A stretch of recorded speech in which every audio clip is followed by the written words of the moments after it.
एक वायरस दिल्ली का खजाना निगल गया। एक वायरस दिल्ली का खजाना निगल गया, नायक समझा था उसे खलनायक निकल गया। धन्यवाद अध्यक्ष जी। सबसे पहले तो मैं आदरणीय मुख्यमंत्री जी को, उनकी मिनिस्टर ऑफ काउंसिल को बहुत धन्यवाद देता हूं कि जो प्रधानमंत्री जी ने कहा था उनके वादे के अनुरूप सीएजी रिपोर्ट को पहले ही सदन में पेश की है।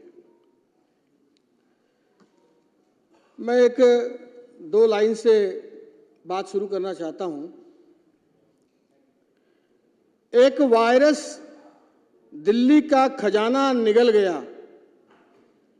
एक वायरस दिल्ली का खजाना निगल गया, नायक समझा था उसे खलनायक निकल गया।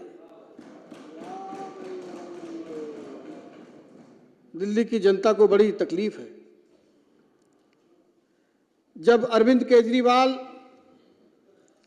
बड़ी बड़ी बातें कर रहे थे, उन्होंने अपनी एक किताब लिखी स्वराज,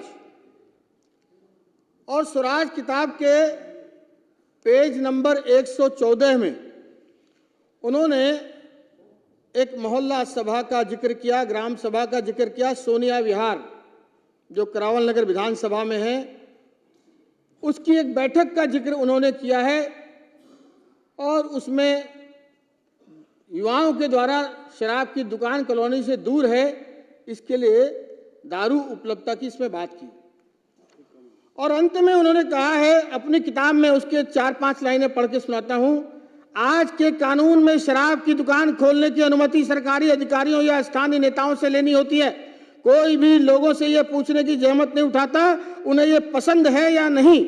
राजनीतिक नेता और सरकारी अधिकारी रिश्वत लेकर दुकान खोलने की अनुमति देते हैं। अगर यह कानून बना दिया जाए कि ग्राम सभा या स्थानीय निवासी संघ की सहमति के बिना कोई भी शराब की दुकान नहीं खोली जा सकती, तो शराब की दुकानें खोलना मुश्किल हो जाएगा। ऐसा कानून समाज में शराबखोरी को रोकने में एक बड़ा कदम होगा। ये किसने लिखा? स्वराज की किताब, खुद की किताब में अरविंद केजरीवाल ने। और आचरण उससे ठीक विपरीत, जो उन्होंने राजनीति से पहले से जितने वादे, जितनी बातें की, सब ठीक उलट। यानी गिरगिट भी इस दुनिया में शर्मा गया है कि मुझसे भी बड़ा अगर कोई है तो वो अरविंद केजरीवाल है। शराब पॉलिसी इस सरकार ने नहीं बनाई अध्यक्ष जी, यह तो शराब माफियाओं ने बनाई। सरकार तो अपना हिसाब किताब देखने में बिजी थी। 5% से 12% कैसे लाएं, इस पर गिद्ध दृष्टि बनी हुई थी, और उससे किकबैक मनी वापस कैसे आए। सारा संसाधन, सारा मंत्रालय, जो कपिल जी भी कह रहे थे कि बार बार जो मोबाइलें तोड़ी गई, 150 से ज्यादा मोबाइलें तोड़ी गई हैं, ये सब राज उसमें छुपे हैं।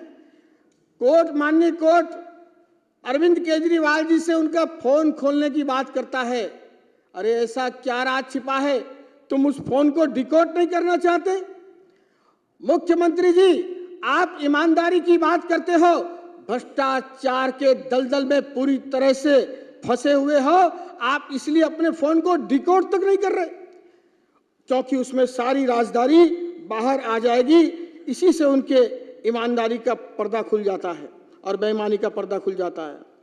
ये इन्होंने इतना ही नहीं किया, उस समय जो पॉलिसी बनाई, जितेंद्र महाजन जी कह रहे थे, बहुत सारी चीजें महिलाओं को, ये निर्भया की बात करते थे, घड़ियाली आंसू बहाते थे। सबसे ज्यादा अगर इसका नुकसान किसी को हुआ है, डोमेस्टिक वायलेंस के रूप में महिलाओं को हुआ है। रोज महिलाएं घरों पर आती थी, ऑफिसों में आती थी, गली मोहल्लों में, नॉन कन्फर्मिंग एरिया जोन में शराब की दुकान जबरन खोल दी गई। स्कूलों के पास, मंदिरों के पास और धार्मिक स्थलों के पास खोल दी गई, जिसका जिक्र मेरे अन्य साथियों ने भी किया है। इतना ही नहीं, इन्होंने अपना धंधा बढ़ाने के लिए, कमीशन खोरी के लिए, इन्होंने, अध्यक्ष जी पहले ही 5 साल बोलने नहीं दिया, अब तो आप कोई नहीं, 5 साल आपने तो देखा है। अभी समय थोड़ा तेजी तो से थोड़ा सा 2-4 मिनट और दे दीजिए अध्यक्ष जी। ये ड्राई डे, इन्होंने बेशर्मी की सारी हदी पार कर दी। इन्होंने गुरु नानक जयंती नहीं छोड़ा, इन्होंने दिवाली नहीं छोड़ी, इन्होंने उस समय ईद नहीं छोड़ी, उस समय बाबा भीमराव अंबेडकर जी की जयंती नहीं छोड़ी। इन्होंने सभी जितने भी हमारे पवित्र दिन थे उन सब पर भी ड्राई डे खत्म करके अपने दारू के कमीशन के चक्कर में, अपने धंधे के चक्कर में ड्राई डे समाप्त करने का पाप और गुनाह इस सदन में किया था। और इन्होंने प्रॉफिट नहीं, ये अपना कमीशन पर ही फोकस करते रहे आज तक, और इससे ज्यादा इनके पास कुछ नहीं था।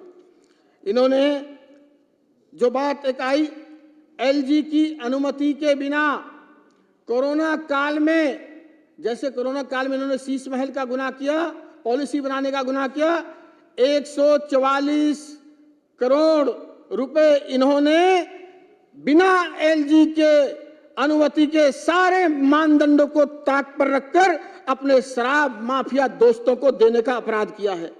और जब कोई इसमें पॉलिसी में तय हुआ था, कोई भी निर्माता होलसेलिंग नहीं करेगा, होलसेलर रिटेलिंग नहीं करेगा, लेकिन इन्होंने पिछले दरवाजे से समीर महेंद्रू के साथ मिलकर जो इंडो स्पिरिट कंपनी के शेयर होल्डर हैं उनसे L1 से L7 करा करके खाओ गली कंपनी के माध्यम से, जो एक विवादित कंपनी है, उसके माध्यम से इन्होंने 50 करोड़ रुपए का ये भी घपला करने का काम किया है।